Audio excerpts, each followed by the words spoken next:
हमने पिछले भाग में देखा कि बाई निंगबिंग मेरे कमरे में नशे के धूत में आ पहुंची और मैंने उसका नशा उतारने के लिए उसके लिए सूप बनाया। बहन, उठो, थोड़ा सूप पी लो। तभी उसने आधी नींद में तुम्हारा नाम धीरे से पुकारा। नशे में उसका स्वभाव हमेशा बहुत नरम हो जाता था और तुमने भी धीरे से जवाब देते हुए उसे प्यार से कहा, मैं यहीं हूं बहन, लेकिन हां, मुझसे दूर भागने की सोचना भी मत, वरना टांगे तोड़ दूंगी। उसकी ये धमकी सुनकर आप हंस भी रहे थे और चिढ़ भी रहे थे। आपने सोचा, नशे में धुत होने के बाद भी इस लड़की की हिम्मत तो देखो, मुझे धमकी दे रही है। खैर, जैसे तैसे आपने उसे हैंगओवर उतारने वाला सूप पिलाया। रात के 2 बज चुके थे, तो आपने ज्यादा जहमत नहीं उठाई और उसे बेडरूम में ले जाने के बजाय सोफे पर ही कंबल उड़ाकर सोने दिया। अगली सुबह पर्दों से छनकर धूप सीधे बाई निंगबिंग के चेहरे पर पड़ रही थी। उसने अपने ऊपर कंबल देखा तो थोड़ी हैरान रह गई। जब उसने आसपास नजर दौड़ाई, तब जाकर उसे समझ आया कि वो आपके कमरे में है। रात की धुंधली यादें उसके दिमाग में घूमने लगीं, जिससे उसका दिल जोर जोर से धड़कने लगा। उसने चोरी छिपे आपकी तरफ देखा, जो कल की थकान की वजह से अभी भी बिस्तर पर घोड़े बेचकर सो रहा था। तभी बाय निंगबिंग के फोन की घंटी बजी। उसके असिस्टेंट शियाओकिंग का कॉल था। मैडम, मिस्टर लियू आपके साथ बिजनेस डील के लिए मीटिंग का टाइम मांग रहे हैं, निंगबिंग ने ठंडे लहजे में कहा। वो अभी भी शैलो बेबिला खरीदना चाहता है ना? मुझे नहीं पता था कि उसे अपनी उस व्हाइट मूनलाइट से इतना लगाव है। उसे साफ मना कर दो कि हमें कोई डील वील नहीं करनी। उसे धीरे धीरे तरपाने से अच्छा था कि एक ही बार में उसका पत्ता काट दिया जाए। निंगबिंग को अच्छे से पता था कि लियू परिवार इस वक्त कितनी बड़ी मुसीबत में है। अगर उन्हें कोई नया इन्वेस्टर नहीं मिला तो उनका आधा बिजनेस डूब जाएगा और लियू खानदान सड़क पर आ जाएगा। जब आप सुबह सोकर उठे और ब्रश करने बाथरूम गए, तो शीशे में खुद को देखकर आपके होश उड़ गए। आपके होंठ अच्छे खासे सूजे हुए थे। तभी आपको याद आया कि कल रात नशे में बाय निंगबिंग ने आपको काट लिया था। आपकी चीख निकल गई, भाई, ये लड़की तो एकदम जंगली है। जब आप तैयार होकर नीचे आए, तो निंगबिंग ने आपको घर के अंदर ही मास्क पहने देखा। उसने हैरान होकर पूछा, अरे, घर में मास्क क्यों लगा रखा है? अब आप उसे सच तो बता नहीं सकते थे, इसलिए आपने अपनी शर्मिंदगी छुपाने के लिए एक फीकी सी हंसी हंस दी। मुझे भूख नहीं है, मैं पहले कंपनी जा रहा हूं। आप जाने के लिए मुड़े, लेकिन बाय निंगबिंग पीछे से घुर्राई, रुको, चलो चुपचाप आकर खाना खाओ। भूख नहीं है का क्या मतलब है? इंसान हो तो खाना ही पड़ेगा, न खाने का कोई बहाना नहीं चलेगा। आपका बिल्कुल भी मन नहीं था, क्योंकि खाना खाने का मतलब था मास्क उतारना, और मास्क उतरते ही बाय निंगबिंग के सामने आपका भांडा फूट जाता। अगर उसने पूछ लिया कि ये क्या है, तो आप क्या जवाब देते? आपको ऐसे हिचकिचाते देख बाय निंगबिंग ने अपनी भौहें चढ़ाईं। क्या हुआ? चाहते हो कि मैं खुद आकर तुम्हें घसीटते हुए ले जाऊं? अभी उसकी बात पूरी भी नहीं हुई थी कि वो आपकी तरफ बढ़ने लगी। उसके लंबे लंबे पैर इतनी तेजी से चले कि जब तक आपका दिमाग कुछ समझ पाता, बाय निंगबिंग आपके ठीक सामने खड़ा थी। उसने बिना कुछ सोचे समझे आपकी कलाई पकड़ी और सीधे डाइनिंग टेबल की तरफ खींचने लगी। आपकी सांसें अटक गईं। मास्क के पीछे छुपा आपका चेहरा शर्म के मारे एकदम टमाटर जैसा लाल हो गया। आह, छोड़ो मुझे, मैं खुद चल सकता हूं। आपने हाथ छुड़ाने की कोशिश की। बाय निंगबिंग ने आपकी तरफ देखा और बोला, चलो, अब जाकर अकल आई। मुझे तो लगा था कि पिछले कुछ सालों में तुम बहुत बड़े बागी बन गए हो, बाहर अपनी मर्जी से बेकाबू घूमते रहते हो। ये सुनकर आप और भी पानी पानी हो गए। आपने मनी मन सोचा, कैसी बगावत भाई। ऐसा लगता है कि इतने साल घर से दूर रहने के बाद भी सब आपको आज भी वही पुराना जिद्दी बागी बच्चा ही समझते हैं। बाय निंगबिंग ने आपके कंधों को पकड़कर आपको कुर्सी पर बैठाया और रौब से ऑर्डर दिया, अपना मास्क उतारो। इस बार आपकी इतनी हिम्मत नहीं हुई कि उसकी बात टाल सकें, इसलिए आपने चुपचाप अपना मास्क हटा दिया। बाय निंगबिंग ठीक आपके सामने बैठ गई। जैसे ही आपने मास्क उतारा, उसकी नजर सीधे आपके उन सूजे हुए होठों पर गई। उसने अपनी आंखें सिकोड़ी और पूछा, तुम्हारे होठों को क्या हुआ है? ये सवाल सुनते ही कल रात का वो जबरदस्त सीन आप दोनों के दिमाग में फ्लैशबैक की तरह दौड़ गया। बाय निंगबिंग की आंखों की चमक और गहरी हो गई और आपके होंठ डर के मारे कांपने लगे। मुझे नहीं पता। आपने हकबकाते हुए कहा। आप में इतनी हिम्मत कहां थी कि आप उसके मुंह पर बोल दे? कल रात तुमने ही तो मुझे किस किया था। क्या पता वो नशे में सब भूल गई हो। ये सोचकर ही आपको डर लग रहा था। नहीं पता। बाय निंगबिंग ने अपनी नजरें आप पर गड़ा दी, मानो वो आपके आर पार देखने की कोशिश कर रही हो। आपने अपनी थूक गटकते हुए एक सफेद झूठ बोल दिया। शायद मुझे किसी कीड़े ने काट लिया है। जैसे ही आपने कीड़े का नाम लिया, डाइनिंग रूम का माहौल एकदम से बदल गया। सन्नाटा ऐसा छा गया मानो कोई तूफान आने वाला हो। माहौल इतना डरावना हो चुका था कि आपकी बाय निंगबिंग की तरफ आंख उठाकर देखने की भी हिम्मत नहीं हो रही थी। और उधर बाय निंगबिंग बस आपको एक टक घूरे जा रही थी। उसकी नजरें बहुत कुछ कह रही थी। अपने लाल होठों को हल्का सा खोलते हुए उसने फिर पूछा, तो क्या वो कीड़ा तुम्हें बहुत परेशान कर रही है? ये सुनते ही आप वहीं के वहीं जम गए। उसके इस डबल मीनिंग डायलॉग का मतलब आपको अच्छे से समझ आ चुका था। आपने नजरें उठाकर बाय निंगबिंग की तरफ देखा, लेकिन उसकी आंखों के भाव पर पाना आपके बस की बात नहीं थी। परेशान कर रहा है। आप बुरी तरह हकलाने लगे। अपनी जान बचाने के लिए आपने झट से अपना सिर नीचे झुकाया और कटोरी में रखा दलिया फटाफट निगलने लगे। आपको खुद अंदाजा नहीं था कि शर्म के मारे आपका चेहरा उबले हुए झींगे की तरह लाल टमाटर हो चुका था। आपकी यह हालत देखकर बाय निंगबिंग की आंखों में छुपा प्यार और भी गहरा हो गया। आपने जैसे तैसे तलपते तलपते अपना नाश्ता खत्म किया और वहां से 9-2-11 हो गए। आपकी फुर्ती देखकर ऐसा लग रहा था मानो कोई चोर चोरी करके भाग रहा। जैसे ही आप बाहर भागे, याली बाहर से आ रही थी और वो सीधे आपसे टकरा गई। उसने तुरंत आपका वो लाल लाल चेहरा नोटिस कर लिया। वो अंदर आई और उसने बाय निंगबिंग से सवालिया नजरों से पूछा, अरे, सुबह सुबह ऐसा क्या कह दिया तुमने उसे जो उसका चेहरा इतना लाल हो गया? अपने भाई से क्या बातें चल रही हैं तुम्हारी? क्या तुम सच में जानना चाहती हो? बाय निंगबिंग ने यानली की तरफ एक ऐसी ठंडी और गहरी नजर से देखा कि यानली की भी सिट्टी पिट्टी गुम हो गई। उसकी वो डरावनी नजरें देखकर यानली के दिल की धड़कनें तेज हो गईं।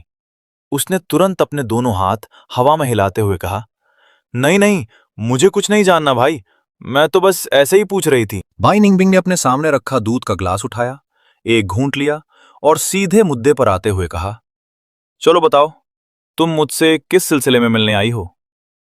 काम की बात आते ही यानली का मजाकिया मूड एकदम गायब हो गया और वो सीरियस होकर बोली, दरअसल मू परिवार ने मुझसे कांटेक्ट किया है। वे चाहते हैं कि मैं उस मू बाईचुआन का इलाज करूं। और बॉस, इस काम के लिए उन्होंने जो फीस ऑफर की है ना, वो वाकई बहुत मोटी रकम है। दरअसल बाय निंगबिंग को अच्छे से पता था कि आप ही मू परिवार के असली वारिस हो।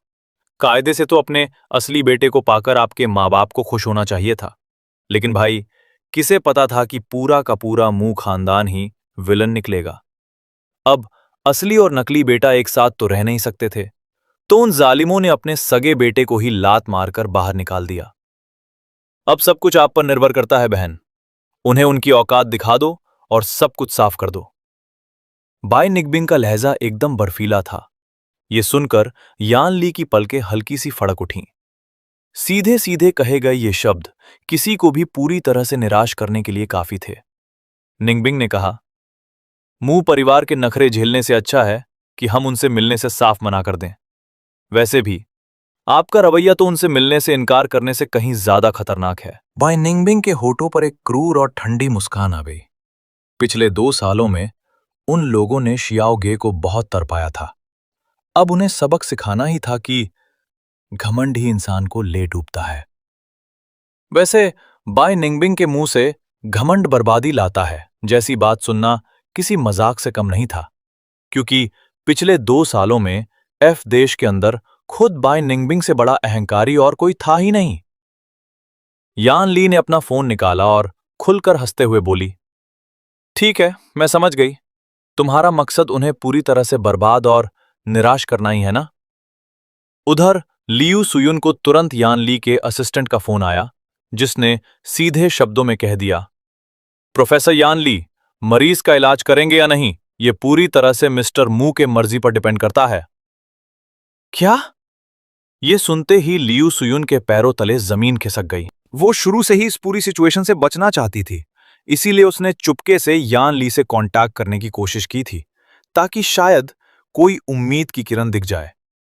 पर किसे पता था कि उसे ऐसा करारा झटका लगेगा। सामने वाले के लहजे से साफ था कि यान ली और आपके बीच कोई बहुत गहरा और करीबी रिश्ता है। लियू सुयुन का दिल पूरी तरह टूट चुका था। उसने रोते हुए मन ही मन सोचा, इसका मतलब तो साफ है, ये मू बाईचुआन के लिए सीधे सीधे मौत की सजा है, क्योंकि वो अच्छी तरह जानती थी कि आप मू बाईचुआन को बचाने के लिए कभी हां नहीं कहेंगे। आपका रवैया इतना खतरनाक और सख्त था कि अब किसी भी तरह की उम्मीद की कोई गुंजाइश ही नहीं बची थी। बगल में बैठी मू युल्लू को देखते ही लियू सुयुन थर थर कांपने लगी। उसे यकीन हो गया था कि यान ली वाकई भाई मू यानी आपसे बहुत अच्छे से वाकिफ हैं। ये सब देखकर मुयुलू का चेहरा एकदम उतर गया। वो सोचने लगी, आखिर ये भाई मू कितने बड़े बड़े लोगों को जानते हैं। इतने ऊंचे रसूख और रईस बैकग्राउंड वाले लोग भला इन्हें कैसे जान सकते हैं। जल्दी करो, रुयान को फोन लगाओ, अभी के अभी लियू रुयान से बात करो। लियू सुयुन ने कांपती हुई आवाज में चिल्लाकर कहा। भाई मू के इस बदले हुए रूप का क्या मतलब था? इसके अंजाम के बारे में सोचकर ही वो पागल हुई जा रही थी। लियू सुयुन गुस्से से आग बबूला थी। कल रात फैंग मान ने उसे जो वार्निंग दी थी, उसके बाद से वो पूरी तरह लाचार हो चुकी थी।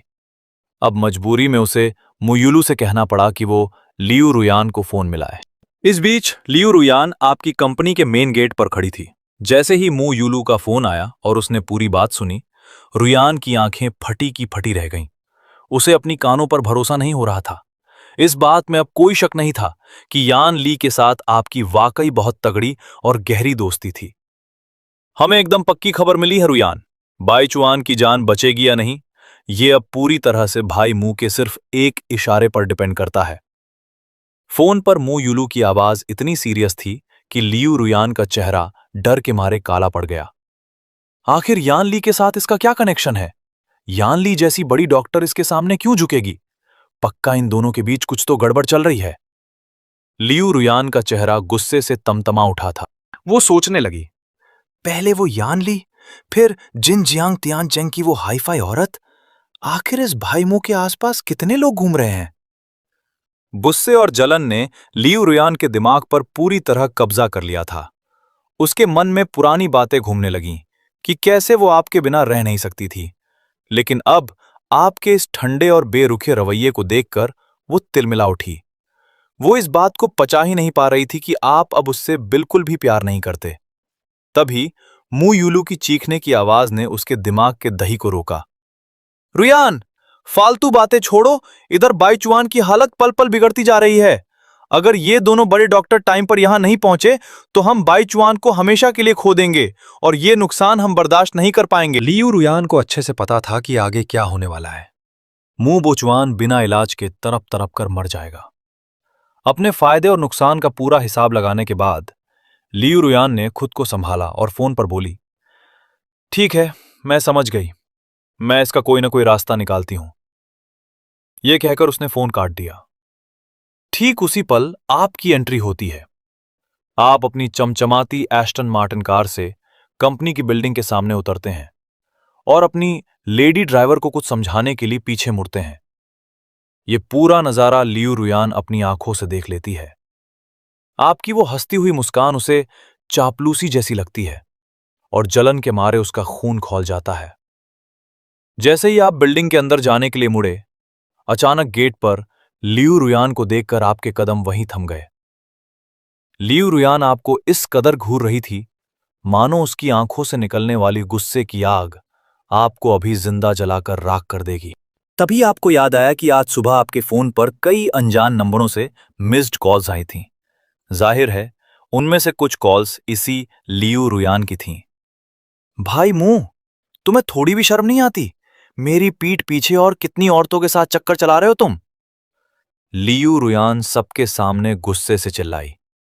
आप तो पहले से ही उससे चिढ़े हुए थे और उसका ये फालतू का ड्रामा देखकर आपका पारा 7वें आसमान पर पहुंच गया। आप बिना कुछ सोचे समझे आगे बढ़े और खींचकर उसके चेहरे पर एक जोरदार थप्पड़ रसीद कर दिया। कितनी औरतें हैं मेरी, हां? और तुम होती कौन हो मुझे इस तरह डांटने वाली? हालांकि सुबह की रश आवर वाली भीड़ खत्म हो चुकी थी, फिर भी सड़क पर आते जाते कई लोग रुककर तमाशा देखने लगे। उस करारे थप्पड़ से लियू रुयान का चेहरा गुस्से और शर्म के मारे नीला पड़ गया। उसने दांत पीसते हुए आपको घूरा और चिल्लाई, भाई मुंह! और जोर से चिल्लाओ, चिल्लाओ! आपने बिना रहम खाए उसे एक और थप्पड़ जड़ दिया, इस बार सीधे दूसरे गाल पर। 2 थप्पड़ खाने के बाद जब लियू रुयान की बोलती बंद हो गई, तो आप सीना तानकर अपनी बाहें सिकोड़कर उसके सामने खड़े हो गए और कड़क आवाज में बोले, क्या तुम पूरी तरह पागल हो गई हो? क्या तुम्हारा दिमाग ठिकाने नहीं है? पूरे शहर को अच्छे से पता है कि हमारा ब्रेकअप हो चुका है, हमारी सगाई टूट चुकी है, फिर भी तुम किस हक से मुंह उठाकर यहां आई हो? आखिर चाहती क्या हो तुम मुझसे? मेरे पास कितनी औरतें हैं या मैं किसके साथ घूमता हूं, इससे तुम्हें क्या फर्क पड़ता है? क्या तुम प्रशांत महासागर हो जो पूरी दुनिया का ठेका लेकर बैठी हो? पुलिस?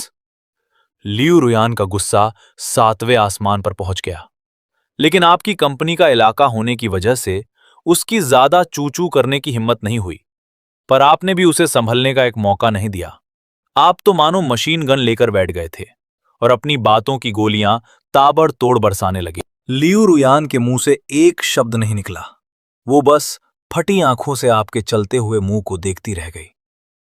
तभी अचानक उसकी नजर आपके चेहरे पर टिक गई। रुको एक मिनट, तुम्हारे होंठ इतने सूजे हुए क्यों लग रहे हैं? लियू रुयान ने एक ही झटके में सुराग पकड़ लिया। क्या हुआ है तुम्हारे होठों को? उसकी आंखों में जलन और शक की आग भड़क उठी। क्या तुम दोनों कल रात एक साथ सोए थे? अरे ओए, अपना ये बकवास मुंह बंद रखो। तुम्हारा दिमाग ना एकदम गंदगी से भरा हुआ है। आपने बिना सोचे समझे सीधे लियू रुयान को एक लात जमा दी, लेकिन इस बार वो अलर्ट थी, तो फुर्ती से पीछे हटकर बच गई।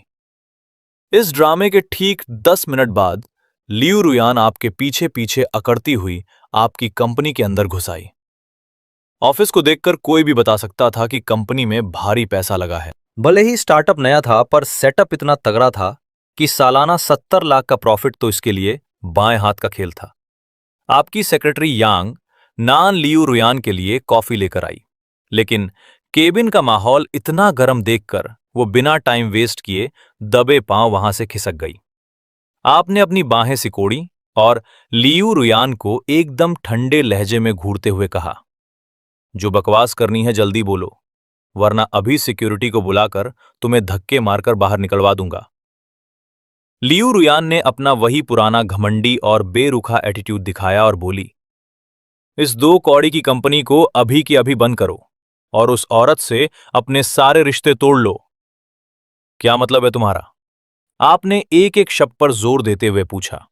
आपकी आंखों में हैरानी साफ थी। जो कहा वही मतलब है। ना तो लियू परिवार और ना ही मुंह परिवार ये चाहता है कि तुम मार्केट में अपनी ये घटिया कंपनी खोलकर पूरे समाज के सामने हमारे खानदान की नाक कटवाओ।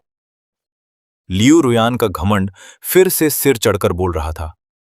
यह सुनकर आप गुस्से के मारे हंस पड़े। अच्छा, तो तुम्हारी प्लानिंग यह है कि मैं अपनी कंपनी बंद कर दूं और तुम मुझे एक पालतू जानवर की तरह अपने टुकड़ों पर पालो, है ना? वो जो तुम 20,000 महीना फेंकने की बात करती हो ना, वो किसी छोटे मोट गांव जिले में गुजारा करने के लिए काफी हो सकता है, लेकिन इस महंगे और हाई फाई शहर में उस चिल्लर की कोई औकात नहीं है। लियू रुयान ने चिढ़कर हवा में हाथ हिलाया और बोली, अपनी तुलना हमेशा बाई चुआन से करना बंद करो। तुम्हारी और उसकी कोई बराबरी नहीं है। क्या तुम्हारा दिमाग खराब हो गया? मेरी सगाई टूटने का मुंह बोचवान से कोई लेना देना नहीं है। लियू रुयान, मैं तुम्हारी असलियत अच्छे से जान चुका हूं। यह सुनते ही लियू रुयान का पारा 7वें आसमान पर पहुंच गया। उसकी आंखें इतनी खूंखार हो गईं मानो वो आपको अभी कच्चा चबा जाएगी। वो चिढ़कर चिल्लाई, तो ठीक है ना, मैं तुमसे शादी कर लूंगी। मैं तुम्हें लियू परिवार का दामाद बना दूंगी। अब तो खुश हो? आप उसे फटी आंखों से देखते रह गए। आपने मन ही मन सोचा, भाई क्या 2 थप्पड़ खाते ही इस लड़की का स्क्रू ढीला हो गया है? ये बौरा गई है क्या? तुम तो हमेशा से मुझसे शादी करना चाहती थी ना, क्या यही तुम्हारा सपना नहीं था? इस मोड़ पर लियू रुयान सब कुछ भूल चुकी थी। उसके अंदर का ईगो चीख चीख कर कह रहा था कि ये लड़का सिर्फ और सिर्फ उससे ही शादी करेगा और उसे कोई नहीं रोक सकता। आप अपना सिर पकड़कर बोले, मुझे तो लगा था कि तुम यहाँ मुंह बाईचुआन की जान बचाने के लिए मुझसे भीख मांगने आई हो, लेकिन तुम तो यहाँ शादी के सपने बुन रही हो। ये औरत पक्का पागल हो चुकी है। मू बाईचुआन का नाम सुनते ही लियू रुयान को जोर का झटका लगा और वो होश में आई। हाँ, वो तो यहां मू बाईचुआन की गिरती तबीयत के सिलसिले में बात करने आई थी। आखिर यान ली और जिन यांग ही तो मू बाईचुआन की आखिरी उम्मीद थे। होश में आते ही लियू रुयान ने तुरंत अपना वही पुराना कड़क लहजा अपनाया और बोली, ठीक है, सीधे मुद्दे पर आते हैं। यान ली और जिन यांग को मेडिकल टीम में शामिल करने के लिए तुम्हारी क्या शर्तें हैं, बताओ। ये देखकर आपके चेहरे पर एक शातिर मुस्कान आ गई। हाँ, अब आई ना तुम असली औकात पे। यही तो वो असली वजह है जिसके लिए तुम मेरे सामने खड़ी हो। आपने आराम से टेबल से पानी का ग्लास उठाया, एक घूंट लिया और बोले, अभी थोड़ी देर पहले तक तो तुम मुझे इतनी धमकियां दे रही थी और अब अचानक गिड़गिड़ाने लगी। लियू रुयान ने अपनी आंखें सिकोड़ी। वो समझ गई थी कि आप अब पुराना सारा हिसाब किताब चुकता करने के मूड में हैं। तुमने मेरे कमाने का जरिया छीन लिया, मार्केट में मेरे लिए नौकरी ढूंढना नामुमकिन कर दिया। मुझे अच्छे से पता है कि अगर आज हमारे बीच डील फाइनल नहीं हुई तो तुम्हारा अगला कदम मुझे मेरी ही कंपनी से धक्के मारकर बाहर निकलवाना होगा, है ना? लियू रुयान ने एकदम ठंडे और तल्ख लहजे में अपनी पलकें उठाईं। जरा एक नजर डालो इस पर। आपने शांत होकर पूछा। लियू रुयान चिढ़ते हुए बोली, तो आखिर तुम चाहते क्या हो? मैं क्या चाहता हूं? जब तुम जानती हो कि मेरी ये अपनी कंपनी है तो तुम्हें यह भी पता होना चाहिए कि मैं साल का कितना मोटा पैसा छापता हूं। तुम जैसे रईस लोगों की आदत हो गई है कि हर चीज पर पैसा फेंको और फिर उसी पैसे की धौंस दिखाओ। सच कहूं तो यह बेहद मजाकिया है। यह सुनकर लियू रुयान का चेहरा और भी उतर गया, मानो वो गुस्से में किसी भी वक्त फट पड़ेगी। आपने बात जारी रखते हुए कहा, मैं साल के लाखों करोड़ों कमाता हूं, जिससे मैं जो चाहूं जब चाहूं खरीद सकता हूं। मैं कोई ऐसा आवारा लड़का नहीं हूं जो औरतों के टुकड़ों पर पले या अपनी औकात से बाहर की चीजों के पीछे भागे। तो तुम्हें क्या लगता है कि मुझ में किस चीज की कमी है, प्रेसिडेंट लियू? आपके इन शब्दों ने लियू रुयान की बोलती बंद कर दी। जो लोग हर मसले को पैसे के दम पर सुलझाने के आदी होते हैं, उन्हें ऐसे ही झटके लगते हैं। ठीक इस वक्त लियू रुयान का भी यही हाल था। वो आपकी बात काटने के लिए एक शब्द भी नहीं ढूंढ पा रही थी।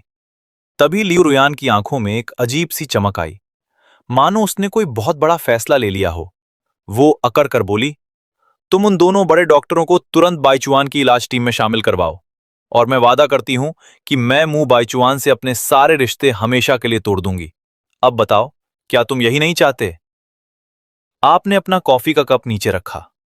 आपको उसकी ये बात पहले से भी ज्यादा बकवास और फालतू लगी। ये देखकर लियू रुयान गुस्से से पागल हो गई। तो फिर तुम आखिर चाहते क्या हो? उसके बात करने के तरीके से ऐसा लग रहा था मानो उसने दुनिया का सबसे बड़ा त्याग कर दिया हो। और अब अगर आपने उसकी बात नहीं मानी तो आप बहुत मतलबी और एहसान फरामोश कहलाओगे। आपने बड़े आराम से मेज पर रखी एक कुकी उठाई और उसका एक टुकड़ा खाते हुए कहा, मुझे तुम्हारी किसी भी कीमत पर कोई जरूरत नहीं है। तुम्हारा गुस्सा 7वें आसमान पर रहता है। तुम मेरे साथ हमेशा बुरा बर्ताव करती हो और तुम्हारे दिल में तो पहले से ही कोई और बसा हुआ है। जब मैं साल के लाखों करोड़ों खुद कमाता हूं तो मुझे अपने लिए कैसी भी